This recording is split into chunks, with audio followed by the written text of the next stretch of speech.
Hi, teacher. How are you? Good evening. Hi, Nico. Hi Andres, how are you? Everything good. A little bit tired, That's good. but good, good. I feel you, man. I feel you. Yeah.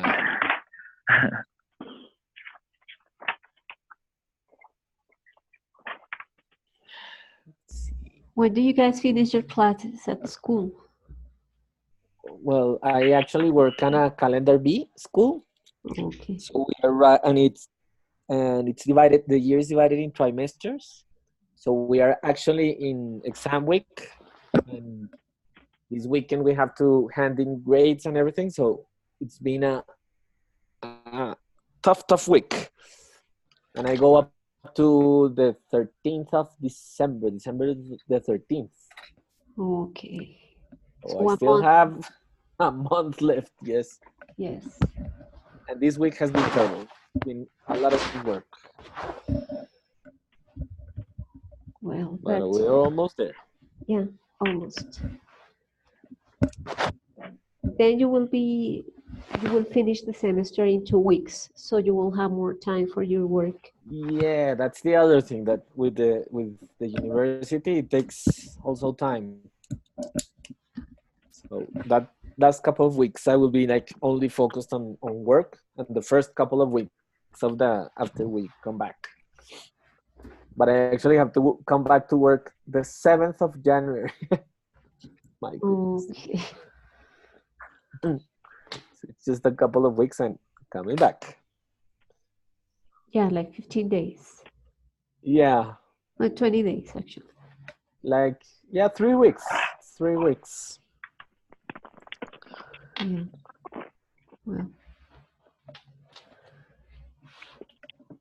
Well, let's wait to more students and then we will start, okay?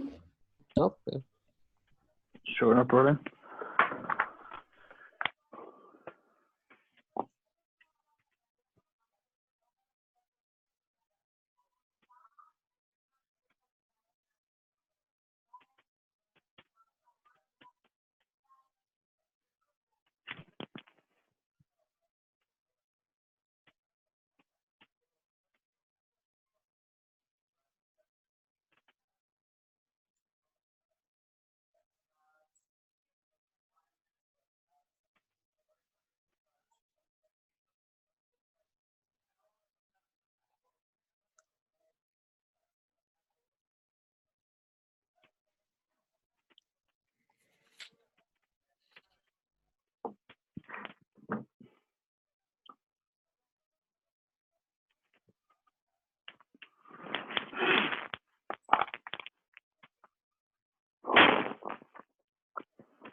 Okay, so I think we can start and probably we will have more students later.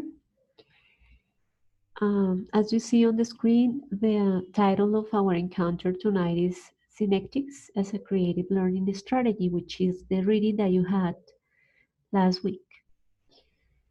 And that article was written by some teachers from La Salle University 2 years ago.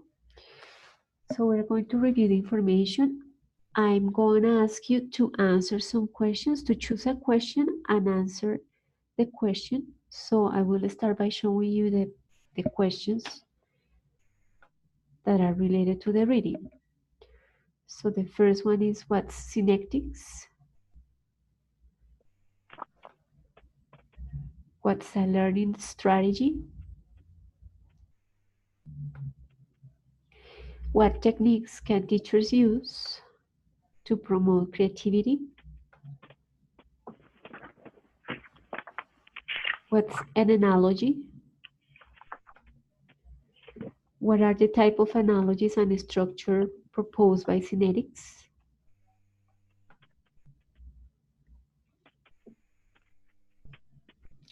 And what are the characteristics of each one of the analogies proposed in the structure of synetics?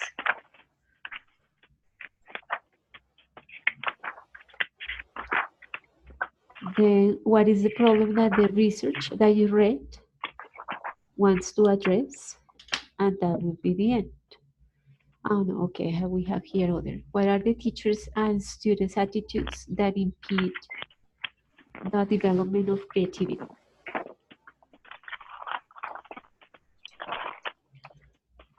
Okay, so you can answer anyone, any question, or participate anytime you want.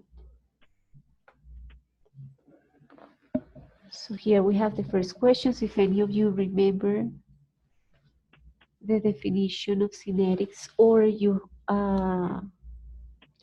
or any word comes to your mind that you relate, you associate with the concept of synetics, so please tell us. Good evening, Lina, welcome. Good evening, teacher. Thanks.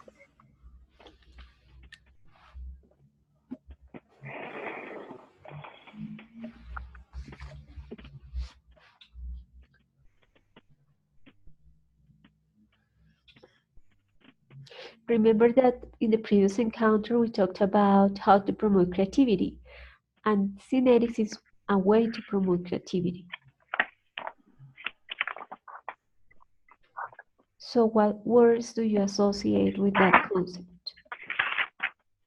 Basically, synetics is like a strategy, like a teaching strategy, although in the reading it says that it also is considered a theory and a method. And the idea is that it's through analogies, personal, direct, symbolic, and the other one is fantastic analogies. It's like a structured way to develop well, creativity by asking questions and by having students like relating something that you want to teach, relating it to different like scenarios, kind of. It's what I understand. So Yes. that's kind of what I understand. Yeah, and actually that's a very complete answer. So it's a strategy that is used to address problems in a creative way, and it uses analogies as a way to do it. Julian, good evening.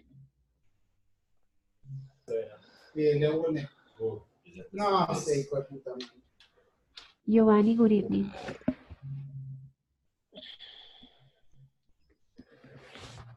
Ingrid, good evening. Good evening, Diana. How are you? Good, thanks. Okay, so as Andres mentioned, synetics is a strategy to learn. And in this case, as he mentioned, analogy is used to... Good evening. Hello, Giovanni. Analogies are used to find out a creative solution to a problem. So, what is an analogy? Is it a comparison between two things? Exactly. So we use two things that are similar in a way. Just when I think of analogy, I think of try and find a way to explain something using an example in a way. Yes, so we are trying to explain something, as you mentioned, right? We use objects that are similar to what we are trying to explain. So, for example, in the image you see, sword is to a warrior as pen is to a writer. To explain the function or that the instrument of each person, that the object, the sword, and the writer and the pen is the instrument of each one of the people in the picture. So yes, we try to compare using different objects to exemplify something or to give or to try to answer a question. So here we have others. Sugar is to desserts as tolerance is to peace, to mean that it's necessary. So an analogy is also strategy that demands observation and evaluation. And through observation and evaluation, new questions arise and comparisons are made. Good evening, Amin. Okay. Hello, teacher. Hello, everybody. Hello. Okay, here we have other question. What's a learning strategy? If synetics is a learning strategy that uses analogy, what's a learning strategy?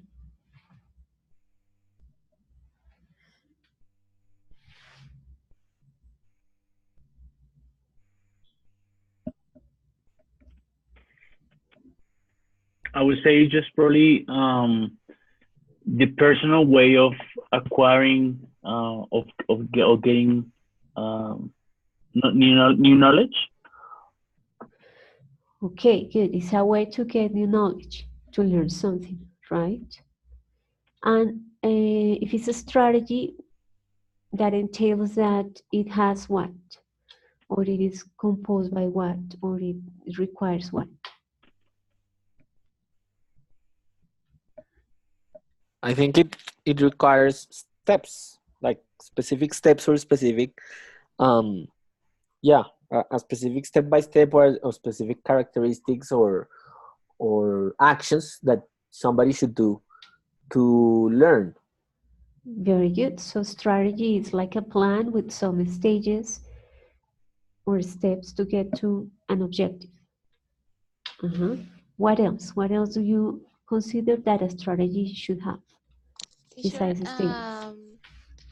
can be like an analogy is, for example, get a comparison between our real life in context with the class.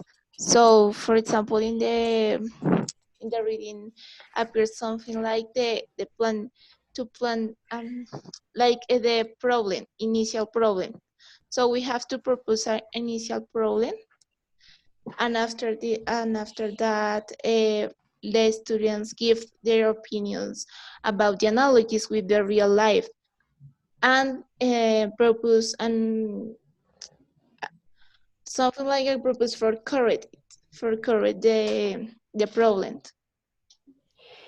Yeah, but that is what you mentioned about comparisons is more connected to the idea of an analogy. So we use analogies to make comparisons as to try to, in this case, in the case of synetics, address a problem. But okay, as Andres Felipe mentioned, so in a learning strategy we have stages, and what else do we have?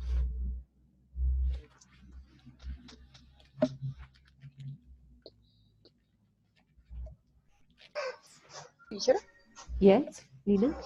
Yes, teacher, thank you. I think that if you take the concept of a strategy in an isolated way, you can say that the strategy, yes, you have some steps, but there is a proposed. I think that in this context is that the students can develop a specific skill, or in this case by the synetics, the idea that students can be more creative. Is So the learning strategy is have a clear proposed and another and hands-on tools, maybe some tools, if you maybe you can say that, because the Synetic have the analogies and have some kind of analysis of like direct analogy, personal analogy, symbolic analogy, and fantastic analogy. So have some tools that the students can use to improve that skill, or that the creativity, or another competence that could develop to try to solve problem, no? Because all of this is about a problem, is the base of the methodology, I think. Very good, Lina. So you mentioned that it has a purpose, it has tools that in the case of synetics are analogies, and you also mentioned that in this case we try to address a problem. Yes. So the aim, the purpose, or the objective is to try to find a solution to a problem through the tool is through analogies in order to develop creativity to solve the problem. Very good. So those are like the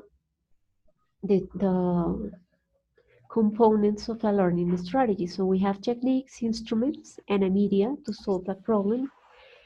And so that the learning strategy is an action in which people is active in order to learn something. And as Lina mentioned the idea of developing creativity, right? So in the reading, the researchers mentioned the idea of using synetics in a specific context. What was the problem that they wanted to address in that context? Or what were the skills that the researchers wanted to develop in that specific context through the use of synetics?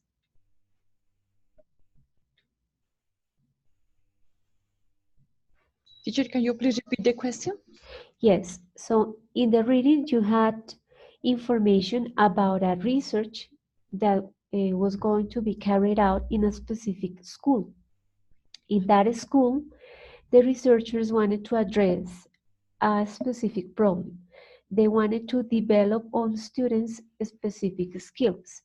What was the problem and the skills that the researchers wanted to address through the use of synetics?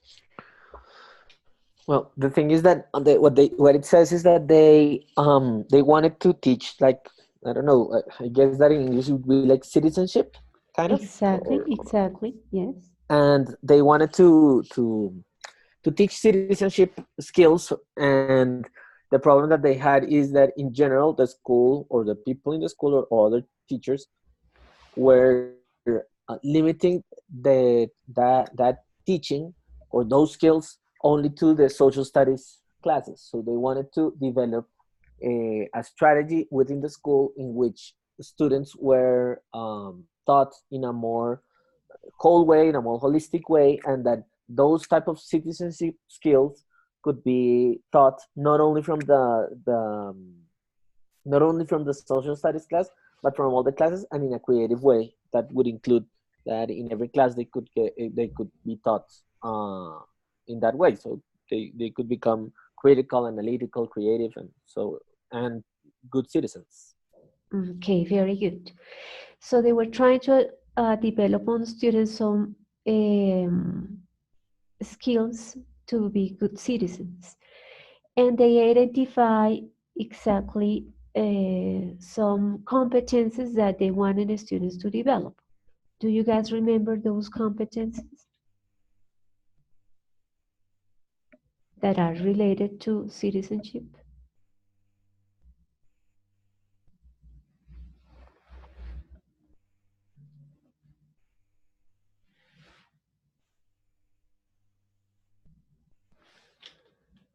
Good evening, Monica and Daliana.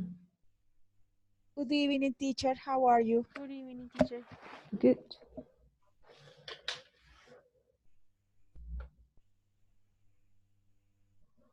Okay, those competences are to control anger, to develop empathy, to think about consequences, to develop critical thinking, to generate creative ideas, to listen actively, and to be assertive when, or to develop assertive communication.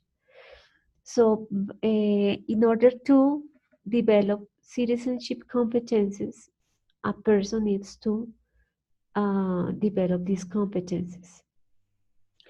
So the idea is that the researchers wanted to use synetics in order to promote this.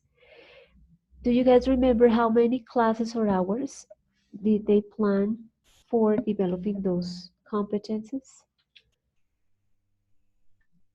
How many hours did they consider were going to take them to develop those competences?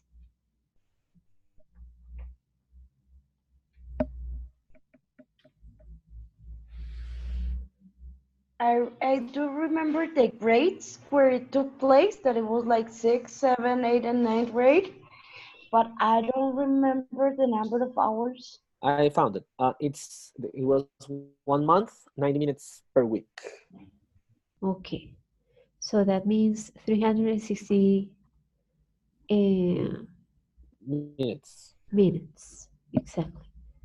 So 9 hours per week, right? So it means like 2 hours each day, more or less, a little bit more. And they were planning to use workshops with certain, with specific stages to have students work on the development of those competencies. So as it is a strategy, everything was planned, but based on the analogies as you guys mentioned before. So you guys mentioned that there are 4 types of analogies, which are these ones that we have here, right? So what are each analogy associated with? What are the characteristics of each analogy? The direct analogy is that what is there in the nature that looks like the problem we're addressing, right? Exactly. And the personal is like to uh, be in the place of the object, or to feel like the object that is being compared. Right. The symbolic is the one where images are used uh, based on the problem, and the fantastic one is that is is a situation, is a comparison, but in a fantastic context. Exactly. So if analogy promotes the use of creativity because it's not connected with logics, but it tries to have students think about an object, think about a situation in nature which is similar to the problem that is going to be addressed. In this case, for this research, was problems related to control anger or being empathetic or think about the consequences of our actions or be active listeners so that we become good citizens. They needed, or the students were going to be encouraged to think about other situations in nature where these problems could appear, could occur, and then they were going to be asked to try to get in the shoes of the object, to put themselves on the object's place. So this is not related to logic. It's like moving to other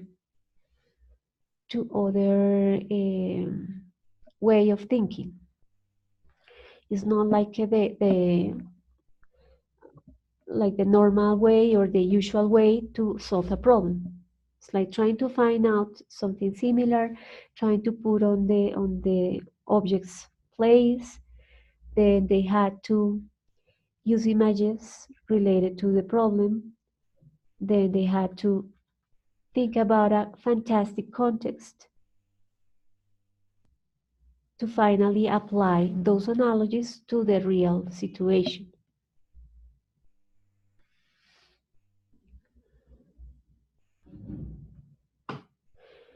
Okay, in that, well, based on that, what do you guys consider are the attitudes that teachers and students need to have in order to develop creativity?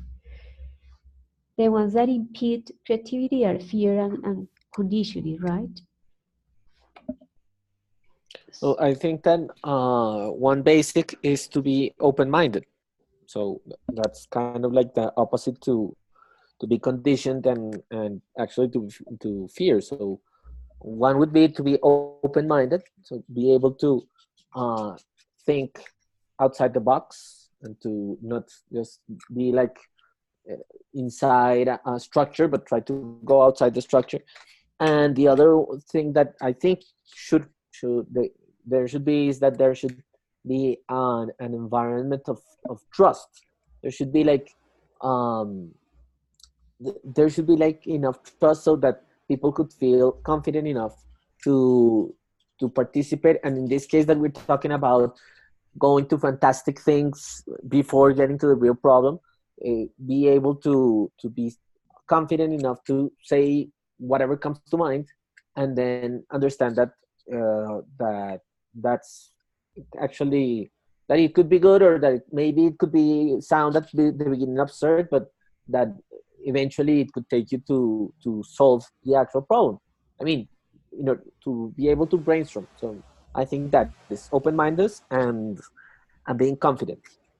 Okay, very good. I Which would have other, another one. Maria? I think that being like risk taker can be also important, like um, giving yourself the opportunity to overcome those fears that you may have just to try, and like persistence in trying until you get like what you plan, or what uh, like the best result possible. So persist and take risks, plus the ones Mhm. that Andres mentioned, which are being flexible, open-minded, and the other one that he mentioned was to um, feel confident when communicating ideas, which is Confidence about yourself, yes. kind of connected with being risky. Good. Any other attitude that could promote the development of creativity? Maybe the teachers should be used the generating questions for introduce the students to begin to create a solution, so to think in a creativity way, or for know the previous knowledge about the is. Yes, Carlos. So teachers need to think about interesting questions for students so they can, or problems that might be interesting for students to solve. Or once we have the problem, think about interesting questions for the students to address in order to solve the problem. Good. Any other?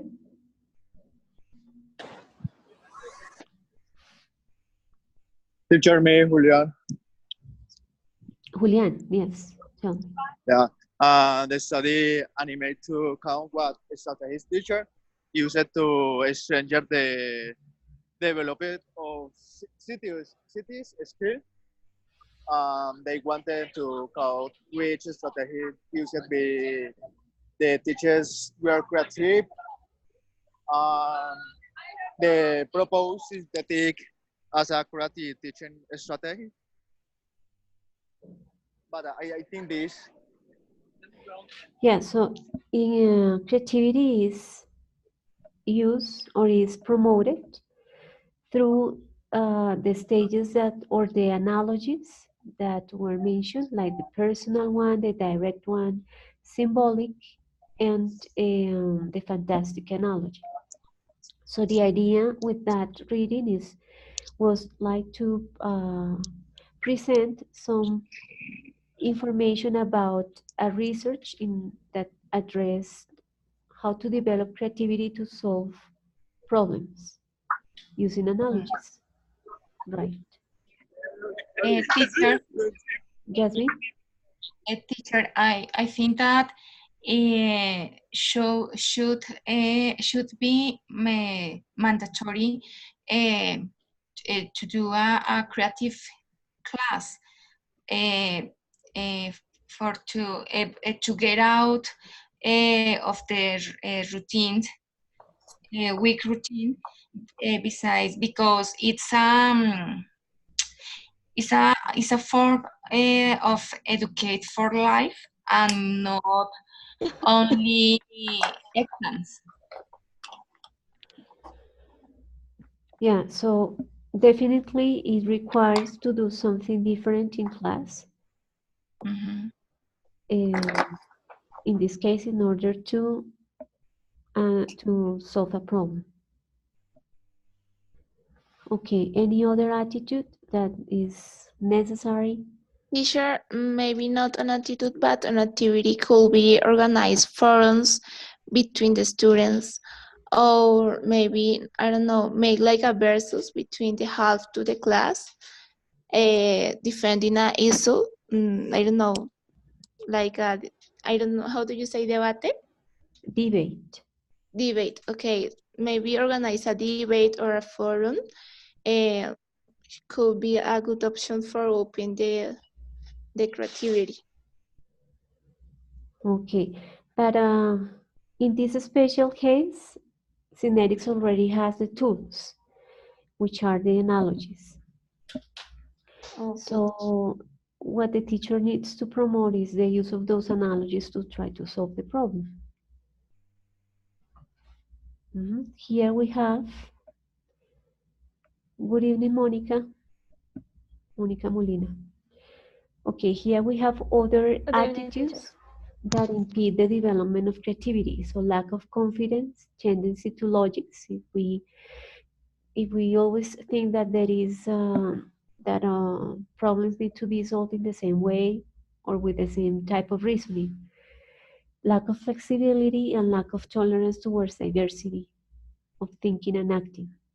So those will be like the opposite attitudes to the ones that some of you mentioned that will promote the development of creativity through analogies. Then we have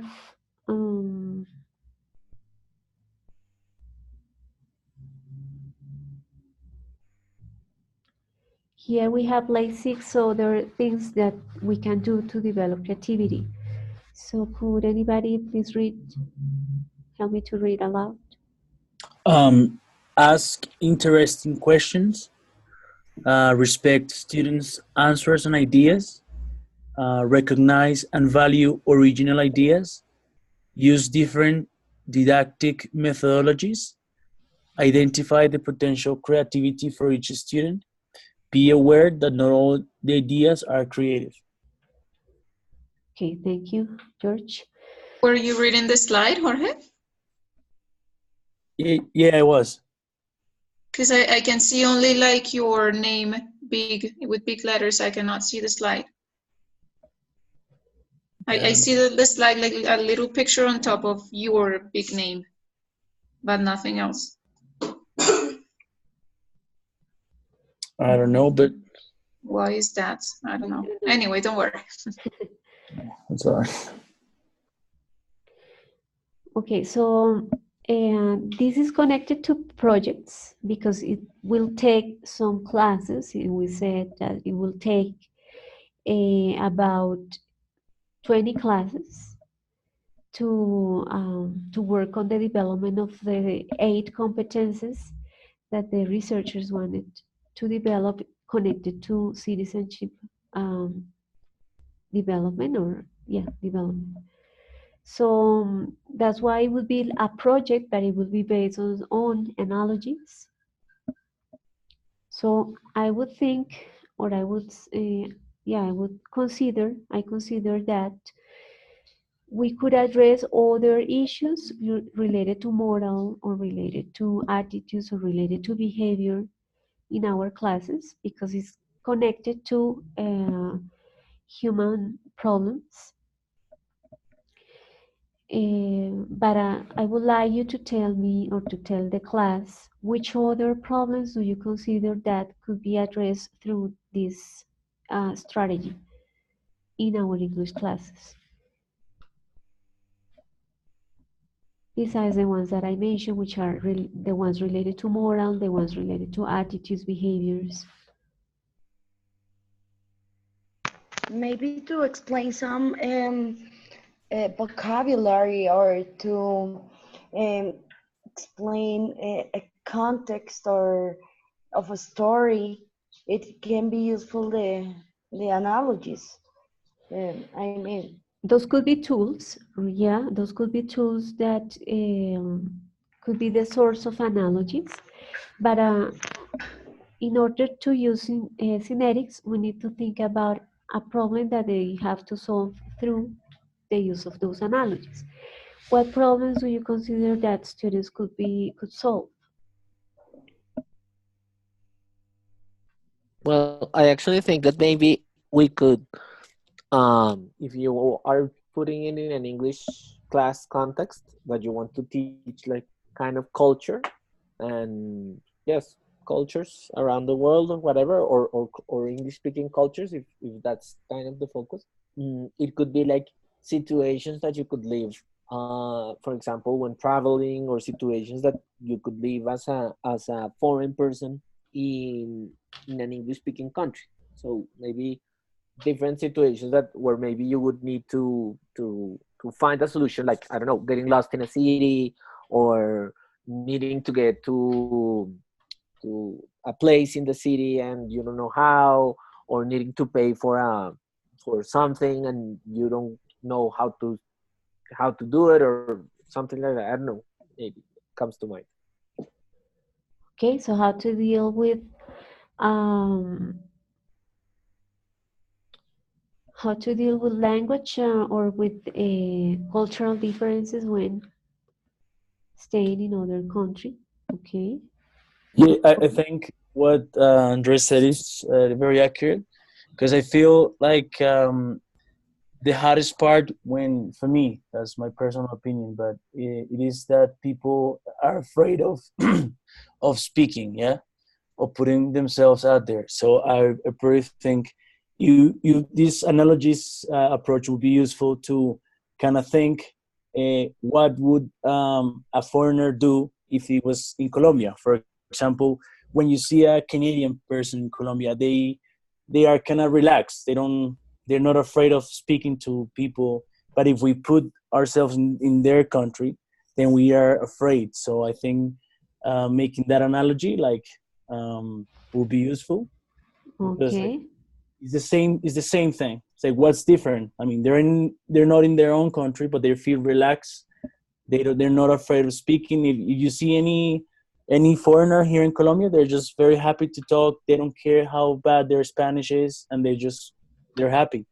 But when we go there, we're afraid all of a sudden. So it's just, try to make that comparison. It would be good. Okay. So the problem that students will address is how to overcome lack of confidence when using a foreign language in a foreign country, Yeah, right? correct. Because they need to understand that well, it is a process, and they should do what they do here, what the foreigners do here. They just don't care if they speak bad Spanish, and we should do the same thing in order to be more confident. Or yeah, so. Okay, good. Other ideas, other problems that the students might address using this strategy? Or maybe based on what someone was, the idea that I don't know, I don't remember who was the one who said it, but based on readings, maybe in English classes we could take like problems, if you have a reading plan, if you have a reading text that you're reading, like actual literature, maybe that could also be a useful method, like to look for problems that are found in the readings that you are doing, and think for solutions that the characters in the reading could give, or just try to put in the shoes of the of a character in a certain situation. I don't know. So I'm just going to give an example. For example, we just read with my kids in 11th. We read Of Mice and Men, which is a book about some guys that are like working in farms and whatever. So maybe they could say, okay, you could use this type of thing to say, okay, if you were the character and you had this friend who doesn't have certain problems, uh, how could you solve that problem? What would you do? Or I don't know, something like that. So I think it could be useful in when reading. Yeah, so it's a good idea to find the source of the problem in books, in different stories that we can find in books. So that have students think about how to solve those problems that, as you mentioned, the characters have and that are presented in different books. And Very good. I also think that it'd be good, useful. Sometimes I do it. I always sometimes ask the kids, sorry, like if they were the teacher, how would they run the class? What activities would they do? And it's a good way to get like new perspectives, because I mean the kids are the ones that are receiving the lesson from you, and if they give you their ideas on how they would like to have their lessons, so I think that's very useful. So ask the same students about Yeah. the problems that they would like to address. So they become the teacher, and I say, okay, guys, well, I'm the student. Like, what would you like to, or how would you like to give a lesson, to deliver a lesson? And believe it or not, they come up with very good ideas. So, and it makes you think, okay, maybe I'm doing this wrong. I'm using the whiteboard too much, or I'm using the TV. I'm not taking them outside too much, and then that kind of makes you evaluate your teaching practice. So that's a good idea. So the problem will be like how to have creative or different classes. Could be. Any other idea?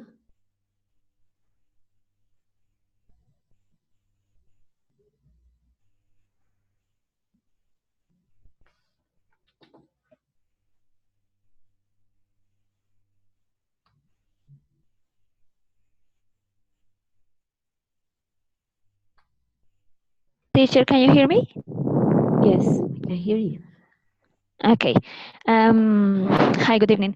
Yes, I would like to mention the potential of the students, because that is something that we should definitely take into account, but that is almost not possible with our well, the kind of curriculum that most schools have, because there is a word that in one of the readings that I really liked, which is asignaturismo, I think,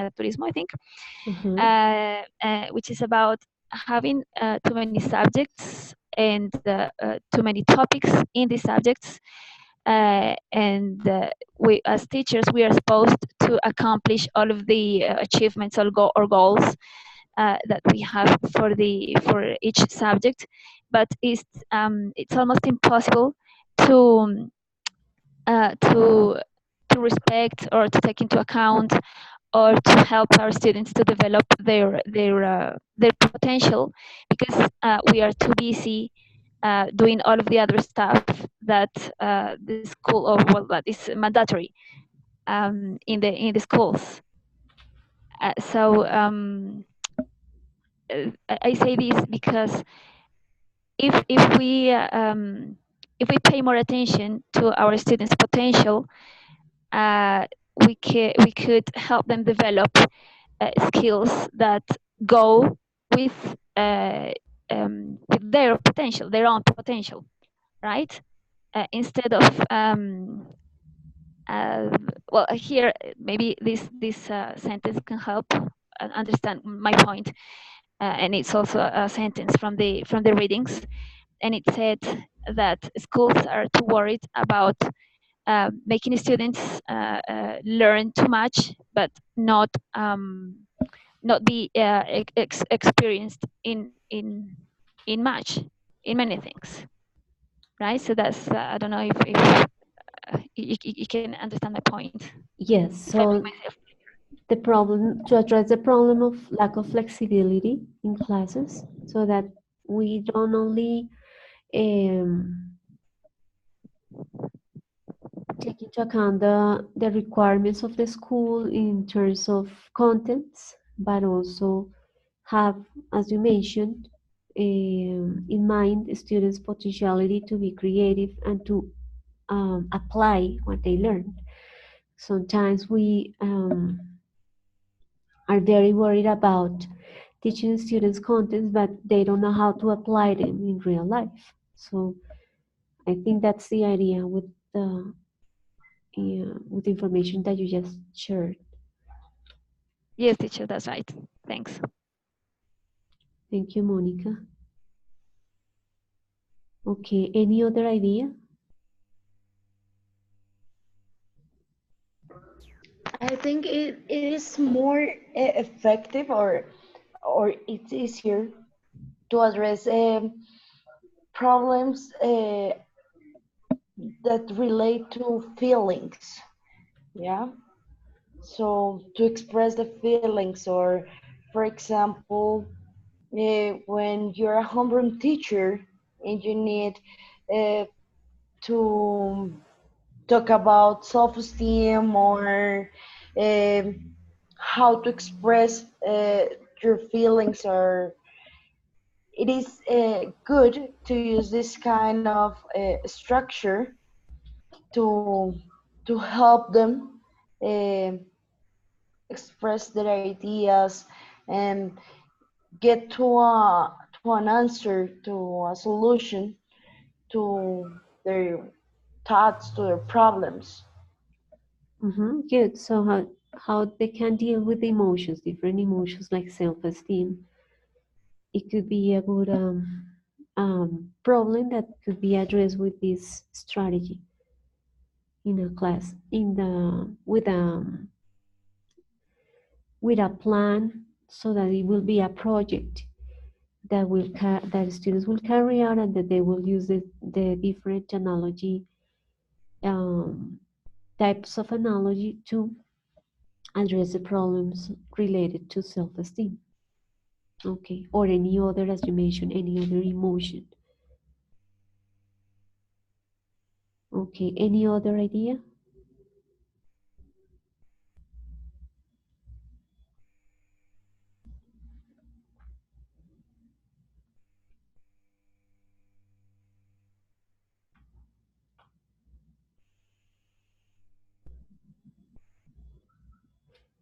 So those of you who are already teachers, it's up to you to try to use new things in order to help students develop those 21st century skills that are necessary for life.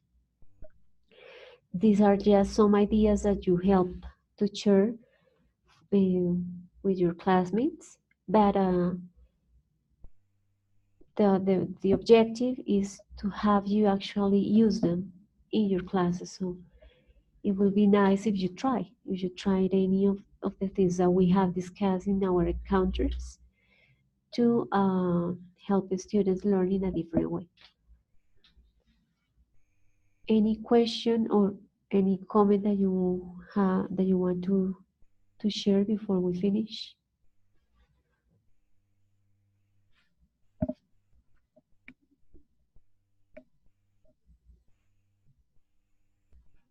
I just wanted to say that the things that we're learning are very, very productive.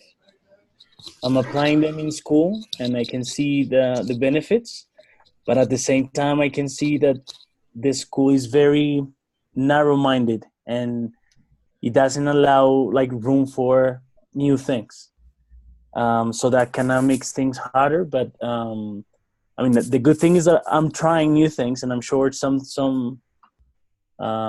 of these ideas are gonna stick eventually. And the thing is to be persistent and try not to just give up if they're on the first obstacle. Is just to continue, because yeah, all those things are very important for our students, because we all know, all my classmates here, we kind of have the same idea that we have to be use different strategies, different ways to make the kids learn, but not just English. Like Andres said one day, English is just a tool to teach many things, but we have to be persistent and keep doing the same thing day by day, because sometimes we just, this didn't work, I'm gonna stop, I'm gonna go back to what I used to do before. So we just gotta be persistent, and eventually the results are gonna come. Thanks, George. But I also think, sorry, that sometimes these type, I mean, when you get these types of strategies or teaching methods, you also can do like adaptations, or just take some elements sometimes. So yes, sometimes schools may be narrow-minded, or they just have a teaching model that they promote and they believe in, and it's their teaching model, and you have to respect it.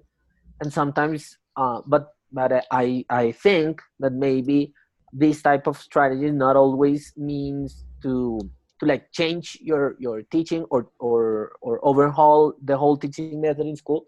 But there are things that you could try that maybe are not going to be so big. I'm just going to give an example. These synetics, maybe you are not going to teach every class in this way, but maybe you can have an activity, one class in which you apply it, and apply analogies, and apply certain things of the method. The same goes with the problems. Maybe if it's in a school where you can't do big projects because they just or don't believe or don't like or have another teaching method, but you could do a small project within the class or within a couple of classes, and use some of the elements, like the driving question and the inquiry thing. So I think that sometimes when we go from the theory to the practice, something, of course, it's impossible to apply every method and everything that we've learned, because well, schools have their methods and have their methodologies. But you can have elements from strategies, and you can use them. Sometimes you can use them in your general class, and as the driving force of the class. But sometimes those elements are good, and you can use them like in little spurts, and they can enrich your class, because then your class doesn't become monotonous, or just the same old thing. But you can do different things that could be actually, that could enrich your practice. Okay, thanks, Andres. So I guess anybody who tries to use something different will find that it's not gonna be easy for others to accept changes, or because our schools have traditional ways of teaching. But as Andres mentioned, maybe if we try some things sometimes, and then they see, I mean, the rest of people see the results, then they will start wondering about why not to do something different, or try to use that if it works and has good results. Yeah, like for example, in my case, I had not in the school that I'm working at, but in the one that I worked previously. Well, we had that problem. Classes were very traditional, and people were very like narrow-minded, and we didn't. We everybody did like the same thing, and a lot of results were not being seen. So in the English department, we said, okay, we're going to start project-based learning, and we didn't start it like in a huge way. We started small within the class, and then we started to do bigger projects, and do like and the closings of the projects and the final presentation of the project were were every time bigger and bigger and bigger, and then they became very big, and then other areas started to see like what we were doing and see that the kids were very invested in, and then other areas started like also doing their own projects. And by the end, when I left there, they most of the areas were, and I understand that right now they actually work not as such as the teaching model, but I know that they do work like a project, a project, a big project each period or something like that. I think they're working. So yes, sometimes you start by something little, and then it draws attention, and then if students like it, they start even to demand it. They start saying like, okay, we want this type of thing. So sometimes it's also just start, but in little ways, step by step. Mm-hmm. Okay, thanks, Andres. Any other idea, question? Yes, teacher, I have another idea, just a quick comment. And it's something that doesn't help any of these new elements that we've been talking about, is the focus of the assessment that we have, because as far as I know, all of the schools, or most of the schools in even in Colombia, have a very well, the focus is on quantitative assessment, right? Giving numbers to a process. And well, I don't think we can grade flexibility, or we can grade the potential, the skills of our students with numbers. So that really doesn't help. Or probably both types of assessment could be implemented. So, and to use not only assessment by the teacher, but also self-assessment and peer evaluation. If students work in groups, they could be evaluated by their peers. And by promoting self-assessment, we promote metacognition so that they actually become aware of what they are doing and what they are developing. That will be ideal, but at this school where I used to work, they were trying to promote self-assessment, but then well, it wasn't really self-assessment. I mean, the students would never learn what that meant in the way that they did it, because we were the ones who had to tell them what grade they should get in their self-assessment. So that's not, I mean, it doesn't have anything to do with self-assessment. It's also not possible. Okay. But sometimes with that, what you can do is to have like a rubric, or to just have them like, yeah, have like a rubric or an example. I mean, sometimes that is also part of a culture, no? So you have to create the culture in which students self-assess, and maybe they don't do it because they can't do it, but just because they don't know how, or they just think that saying self-assessment means they have to give themselves good grades. But but I mean, you can teach it. I think you can, but the thing is that you have to create a culture, and also sometimes the problem that I think happens in schools is that when schools don't plan, I mean, when it's not part of a long-term plan from lower grades to higher grades, and you just implement things in higher grades, they don't receive it the same way. If you from when they were smaller, even in kindergarten, teach them to self-assess, um, it's probable that when they get to higher grades, they are going to have that incorporated, and it's not going to be that tough. I think. I don't know. I'm just saying, but Yeah, I do it's believe true. that if you start self-assessing very small, when they are small, they are not thinking about grades, so they can be very honest. And if it becomes part of their culture, probably when they are in higher grades, they just have done it. The same goes with peer-to-peer evaluation. Sometimes students can be very mean, or can think that when a peer says maybe you could improve in this, or this wasn't that good, sometimes a kid's going to get offended. But if you have done it all their life, they're just going to learn how to do it and accept the corrections, or the observations of their classmates. Everything works better if everybody does the same at school. So if it's a policy for the school, but since there are lots of things, ideas, or things to be changed in traditional schools, so we could start at any level. So the others see the results, and chances are that they start doing changes also in other classes, other teachers, and then it becomes a policy. But yes, as you mentioned, everything works better if it is done in the youngest until the end of the school uh, cycle.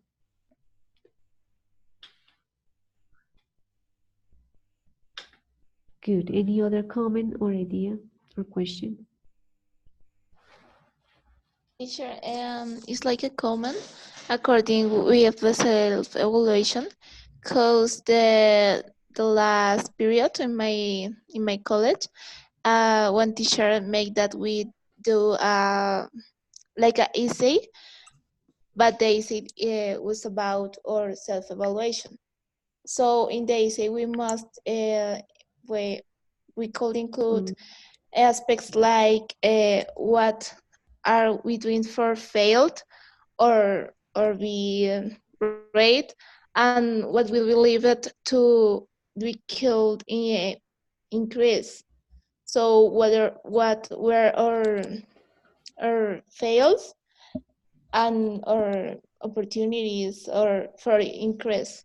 So for me, that was very rich, because at the end of the activity, the teacher didn't take the essay, but he count the number of the essays.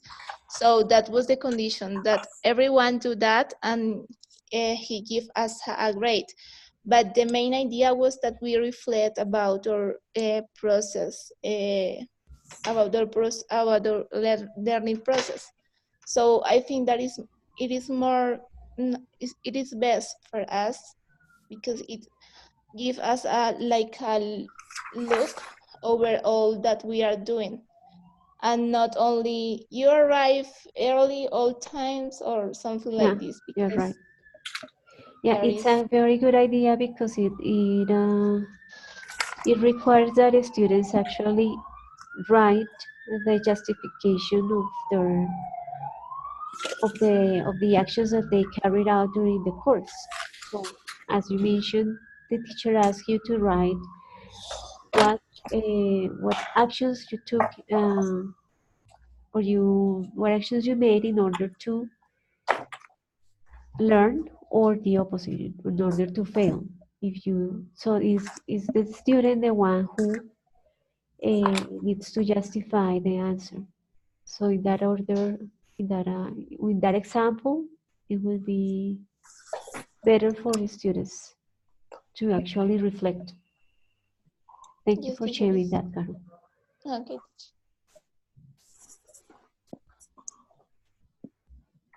Any other idea?